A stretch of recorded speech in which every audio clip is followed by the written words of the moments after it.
You'd think the state of things these days might convince virtually all of our federal lawmakers to do something to help out, but no. Not only is Congress punting on a government funding bill extending the deadline to come up with an agreement yet again, but they still can't seem to get it together on a long overdue COVID relief package to help businesses and families on the brink. So with an exploding pandemic, millions out of work, massive racial and economic inequality, and much of the nation not even able to agree on life-saving measures to protect ourselves and each other from COVID, or for that matter, the results of the presidential election, some argue it can't get much worse than this. But as outgoing Congressman Joe Kennedy reminded us this morning in his farewell speech on the House floor, things have been far worse before, and we've managed to come back. We are a complicated and messy country. That we violated our founding promises before the ink was dry. We boldly declared, "We the people," and promptly defined we as rich, white, Protestant men. We staked out moral high ground of life, liberty, and the pursuit of happiness, and paid for it with human bondage, abuse, and suffering that we carry to this day. But embedded in that history is a slow and stubborn story that every generation shares. A journey to heal those wounds. An understanding fought and bled for over time. That we are in this mess together, whether we like it or not. Our arc isn't clean, but it is clear. That each generation expands that definition of we. We suffer setbacks, we get pushed off track, and sometimes can't feel that progress. We fight amongst ourselves. But still, generation after generation, we expand. Congressman Joe Kennedy joins me now. Congressman, welcome. Good to see you. Yeah, good to be seen. Thanks so much for having me, Jim. How hard was doing that this morning? It was, look, obviously it's a bittersweet moment. This job is an honor, in the highest sense of the word. It's challenging. There's parts of it that I will miss deeply. There's parts of it I won't miss quite as deeply. But as your time winds down and you're able to take a bit of a breath and a minute and walk through these hallways and understand the nature of the debates and what for the past 8 years has become a bit of the run-of-the-mill day, when you have a moment to pause and reflect about what that day is actually all about, it comes back at you. And look, we are at a difficult time in our country. We're at a period of transition in our nation on big issues, not just from one administration to the next, but economically, culturally, demographically, socially. And you see a country wrestle with that. To have been able to represent the 4th District in Congress for a piece of that time is obviously something I'll carry with me for the rest of my life. I want to talk about those challenges in a minute, but I want to keep talking about you for a second. How hard was losing? It stinks. I wouldn't suggest it for anybody. But look, I threw everything I had at that race, as I think you know, and I think the people of Massachusetts deserve. I've got, as you heard me say throughout the course of our race and in the debates that we had with you, I have deep respect for Senator Markey. I wish him nothing but the best and success in his representation. I proudly voted for him on November 3rd. And I will do everything I can to support him and his success, knowing that will lead to our own. You know, I want to stay on this topic a little bit longer than you like, and then we'll move on. When most people lose a race, they lose the race, and that's the end of it. You lost this race, and I'm sure you saw the headlines. Kennedy loses in Massachusetts, dimming the sheen or something of a long political dynasty. How hard was that to take? How hard was that to handle? Jim, for probably being more honest than I should be, I didn't read the headlines for a couple of days thereafter, anticipating that that's what they would say. But as you've also heard me say, from the moment that I entered this profession, I was on the ballot, not my father or my grandfather or either of his brothers or his sisters for that matter. This was me. And despite knowing what others would try to make that into being, That's not what this was. I threw everything I had at this race. I'm proud of the race we ran and that I ran. I'm obviously disappointed we were not successful.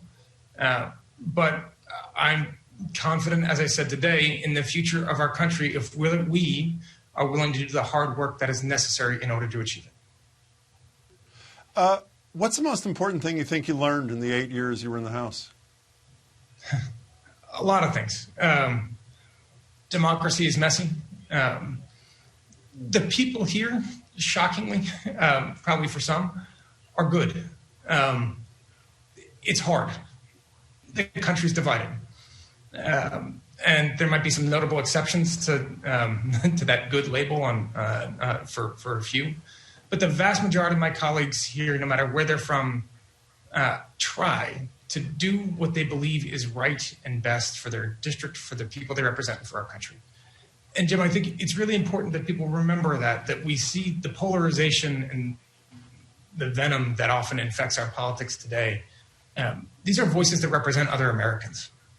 These are folks that, as perhaps mystified as some could be, that some of my colleagues or soon to be former colleagues just won re-election. They just won hundreds of thousands of votes a month ago. And they're giving voice to people inside their district, other Americans whose voices is as legitimate as our own. And we have to do a better job and rededicate ourselves to that hard work of understanding and empathy, and yes, standing strong on our values. But I think given my time here, it strengthens my belief in the system, the challenges of it, the fact that it does need to be upgraded and structural reforms to it. But you see the resilience of a nation as well. And that makes me hopeful. You said several times in the last few minutes you're hopeful. The theme of your speech, I think, other than gratitude to your colleagues and staff, was hope today. Here is the losing candidate in the presidential election from this past Monday. Just listen to what he had to say. The election was totally rigged. It's a disgrace to our country. It's like a third world country. These ballots pouring in from everywhere using machinery that nobody knows ownership, nobody knows anything about. They have glitches, as they call them, glitches. The glitches weren't glitches. They got caught sending out thousands of votes, all against me, by the way. President of the greatest country, greatest democracy in the world, 72 million votes. His views are, I would say, for the most part, antithetical to every single thing you believe in. And I'm sure you saw the poll today. Only 24% of Republicans trust the outcome of the election. To put it another way, believe that he is still and will continue to be the President of the United States. How are you hopeful in the face of that, Congressman? I'd say a couple of things there, Jim. Leadership matters. Unfortunately, and we might wish it didn't, but it does. And if you think of where we could be if you had a president that was willing to make some hard choices a year ago with regards to COVID-19, if you think of the different nation we would be at this moment, if he gave that concession speech that he should have given, if not on November 3rd, then shortly thereafter. But that what you also see is that the embodiment of the president, that what the president says and does carries weight with the American public. And I am hopeful that we have also seen a repudiation of that character, of that leadership. And now we have an obligation, and I say we because I don't think you can put this just on President-elect Biden. If we as the rest of this nation are waiting for a politician to solve all these problems, they're going to be waiting for a long time despite somebody's best efforts and heart and integrity and desire. There's things here that each and every one of us need to do to actually help that day come to pass. And I think the president obviously has more responsibility and opportunity than anyone. But there's things here that each and every one of us can do and I think must do to get us back on track. So in a couple of interviews you've done in the last week, I've read you say you don't know what you're doing in the future, want to spend more time with the family, the kids, your wife. Is that the truth that you don't know? Raise your right hand. Is that the truth that you really don't know what you're doing? That is the truth. It is? That is the truth. What are you thinking of? What are you thinking of? You know, Jim, the hard part on this is people ask the question, well, what do you want to do? And the answer to that was, well, I wanted to be a U.S. Senator. And that didn't work. And so the question then becomes, well, what else do you want to do? Well, that can take a little bit of time to pivot from one thing that you want to do, that you are put yourself on the line for very publicly, and obviously fell short, to then pivot and say, okay, well, what's plan B?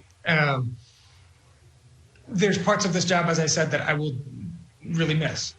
The personal interaction with the people I met all along the course of my service and along the course of the last campaign. The issues that I've advocated on, civil rights, mental health care, access to health care, the structures of our economy to make sure that a middle-class job provides a middle-class life. I want to keep that, sorry for the bells, but I want to keep that with me. That's okay. And so trying to find the right way to be able to take some of that advocacy and plug that in without, not being in elective office. It will take me a little bit of time. I'm getting there. And I'm excited for what that next chapter could be. You know, we only have a minute left, but in your lame duck period, unlike that other guy with the lame duck period who's doing nothing with it except complaining, you actually filed a bill with Richie Neal that matters, called I believe the Holyoke Veterans Act. I only have a minute. Could you describe what you hope it will do if passed? Yeah, we filed a piece of legislation to address what happened at Holyoke and to make sure that this doesn't happen again. So overhauling the oversight behind soldiers' homes, making sure that there's greater accountability, greater expertise, and federal government oversight to protect our veterans because they deserve it. And but it's thrilled to work with Chairman Neal on that bill, and we've got a lot more pieces of legislation coming in the coming days to try to continue to advance some of the issues that I care about. Is there a reason for any Republican to oppose that bill? No. Will they? I hope not. This is not meant as obviously at a dig at the administration. This is meant as trying to make sure there's the requisite oversight and accountability in our soldiers' homes to protect our veterans, to make sure there is, in fact, as I said, the requisite expertise, the accountability measures, and the personnel in place to make sure that something like this never happens again. So a little more than 40 days. I just want to clarify something for the record. Unlike the other guy, you will leave voluntarily at the end. Is that correct? I will be. You will, yes? I will be leaving voluntarily. We've had a number of conversations with Congressman-elect Auchincloss and working with his team to make sure that transition is as smooth as it possibly can be. Congressman Kennedy, thanks for being here a lot in the last 8 years. Lots of luck in the future. Hope to see you again soon. Be well. Thank you, Jim. Be well.